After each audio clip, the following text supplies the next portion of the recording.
عظيم ونصلي ونسلم على رسوله الكريم أما بعد. ஒரே மனிதராக உலகத்திலே நின்று உலகத்திலே உள்ள எல்லா வகையான நற்பண்புகளையும் வென்று காண்பித்த ஒரே மனிதர் என்றால் அது எம் பெருமானார் முஹம்மது ரசூலுல்லாஹ் ஸல்லல்லாஹு அலைஹி வஸல்லம் மாத்திரம்தான். உலகமே வியர்ந்து பார்க்கக்கூடிய ஒரு நற்பண்பு என்றால் அது அன்னலாரினுடைய அணுகுமுறை மட்டும்தான். காரணம் என்ன தெரியுமா? பிமா ரஹ்மத்தி மினல்லாஹி லின்தலகும், அல்லாஹ்வினுடைய ரஹ்மத்தால் தான் நாயகமே நீங்கள் அவர்களிடத்தில் மென்மையாக அணுகினீர்கள். நாயகம் சொல்வார்கள் அல்லவா, இன்னமா புஇஸ்து லியுதம்மிம மகாரிமல் அக்லாக், நற்குணங்களை எல்லாம் பரிபூர்ணப்படுத்துவதற்காக வேண்டித்தான் நான் அனுப்பப்பட்டுள்ளேன் என்பதாக. எந்த அளவிற்கு பரிபூர்ணப்படுத்தினார்கள் தெரியுமா? 1920ஆம் ஆண்டிலே மிக பெரும் வல்லரசாக இருக்கக்கூடிய அமெரிக்க அரசு மிக பெரும் ஒரு போலீசனுடைய படையை ஏற்படுத்தி அதற்கென ஒரு பெரும் தொகையை நியமித்து இனி யாரும் உலகத்திலே, அதாவது அமெரிக்காவிலே குடிக்கக்கூடாது, குடித்தால் மிக பெரும் கடுமையான சிறை தண்டனை வழங்கப்படும் என்றெல்லாம் சொல்லி மது விலக்கு சட்டத்தை அமல்படுத்தினார்கள். இறுதியில் என்ன ஆனது தெரியுமா? வீட்டுக்கு வீடு சாராயத்தை காய்ச்சி அந்த மக்கள் குடித்து கொண்டு குற்றவாளிகளாக மாறினார்கள். இதை அறிந்த அந்த அரசாங்கம் வரலாற்றை புரட்டி பார்த்தால் 1400 வருடங்களுக்கு முன்பாக ஒரே தலைவராக இருந்து ஒரே வார்த்தையில் மது தடை என்று சொன்னவுடன் அந்த மக்கள் மதுவை வெறுத்தார்கள் என்றால் அதற்கு அந்த அரசாங்கம் சொன்ன பதில் என்ன தெரியுமா? நாங்கள் மதுவை மாத்திரம் தான் பார்த்தோம், அதனால் மதுவின் தடை சட்டத்தை போட்டோம். ஆனால் அந்த மனிதர் மதுவை பார்க்கவில்லை, மாறாக மக்கள் அந்த மதுவின் மீது வைத்திருந்த பிரியத்தை பார்த்தார், அதனால் அந்த மதுவின் மீது வைத்துள்ள பிரியத்தை வேரோடு வெட்டி எறிந்தார் என்பதாக கூறினார்கள். அகிலத்தின் அல்குடை அல்லவா எம்பெருமானார்.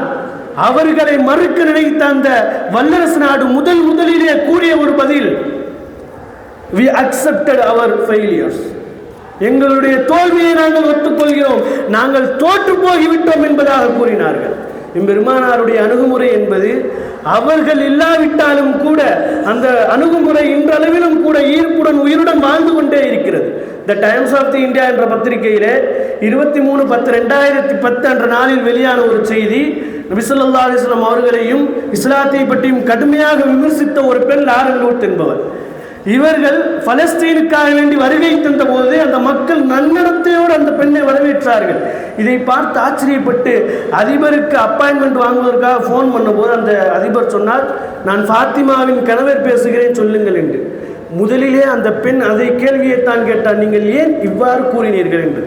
அதற்கு அந்த அதிபர் கூறிய பதில், என் பெருமானார் முஹம்மது ரசூலுல்லாஹ் ஸல்லல்லாஹு அலைஹி வஸல்லம் அவர்கள் அந்நிய பெண்களிடத்திலே இப்படித்தான் பேச வேண்டும் என்பதை எங்களுக்கு கற்றுக் கொடுத்திருக்கிறார்கள் என்று சொன்னவுடன் இந்த பெண் இது போன்று ஆகியிருந்தால், இது போன்ற அணுகுமுறை இருந்தால் உலகத்தில் விபச்சாரம் என்ற குற்றமே நடக்காமல் இருக்குமே என்று யோசித்த அதே கணம் அஷ்ஹது அல்லா இலாஹ இல்லல்லாஹ் வ அஷ்ஹது அன்ன முஹம்மதர் ரசூலுல்லாஹ் என்று கூறிய வண்ணம் இஸ்லாத்தை ஏற்று தன்னுடைய குடும்பத்தையும் இஸ்லாமாக மாற்றினார்.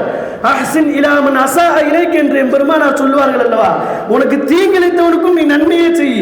இஸ்லாத்தையும் எம்பெருமானாரையும் திட்டி எழுதிய அந்த பெண்ணை இஸ்லாத்தினுடைய புகழையும் எம்பெருமானாருடைய புகழையும் ஓங்க செய்யக்கூடிய பெண் எழுத்தாளராக மாற்றியது எம்பெருமானாருடைய அணுகுமுறை தானே.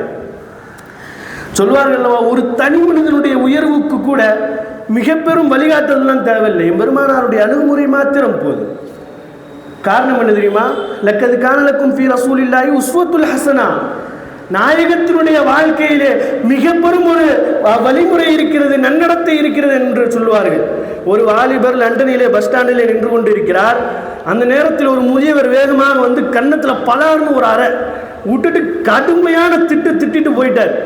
இதை பார்த்து மேலிருந்து வில்லியம் என்ற ஆய்வாளர் பார்த்து கீழே வந்து கேட்குறாரு, ஏன்பா நீ இப்படி அமைதியாகவே இருக்கு அப்படின்னு கேட்கும்போது அந்த வாலிபர் சொன்ன செய்தி, என் பெருமானார் முஹம்மது ரசூலுல்லாஹ் கடன் வாங்கியவருக்கு எல்லா உரிமைகளும் உண்டு என்று சொன்னார்கள், நான் அவரிடத்திலே கடன் வாங்கியிருக்கிறேன், அதனால் மௌனமாக இருக்கிறேன் என்று சொன்னவுடன் அந்த ஆய்வாளர் ஒரு வாலிபத்தினுடைய திமிரையை அடக்கக்கூடிய ஒரு அணுகுமுறையா என்று ஆய்வு செய்தார். வில்லியம் என்று இருந்த பெயரை முஹம்மது மர்மடு பித்தார் என்று மாற்றிய வண்ணம் அவர் குர்ஆனை முதலாக உலகத்திலே இங்கிலீஷிலே மொழிபெயர்ப்பை செய்த மிக பெரும் பெருமை அன்னலாரினுடைய அணுகுமுறையில் தான் இருந்தது. முஸ்லிம் ஷரீஃபிலே 746வது ஹதீஸாக வரும். ஆயிஷா ரலியல்லாஹு அன்ஹா அறிவிக்கிறார்கள், கான குலுகு அல் குர்ஆன், நாயகத்துடைய நடைமுறை எல்லாம் குர்ஆனாகவே இருந்தது. இன்று நம்முடைய வாழ்க்கையில் அதை மாத்திரம் தானே நம்ம மறந்துவிட்டு வாழ்கிறோம். ஆனால் தான் பல முசீபத்துகள் நம்முடைய வாழ்க்கையிலே வந்து கொண்டிருக்கிறது. நபியின் நற்குணத்தை நம் வாழ்க்கை நற்குணமாக மாற்ற அல்லாஹ் தௌஃபீக் செய்வானாக. வாஹிரு தஅவானா அல்ஹம்துலில்லாஹி ரப்பில் ஆலமீன். அஸ்ஸலாமு அலைக்கும் வரஹ்மத்துல்லாஹி வபரகாத்துஹு.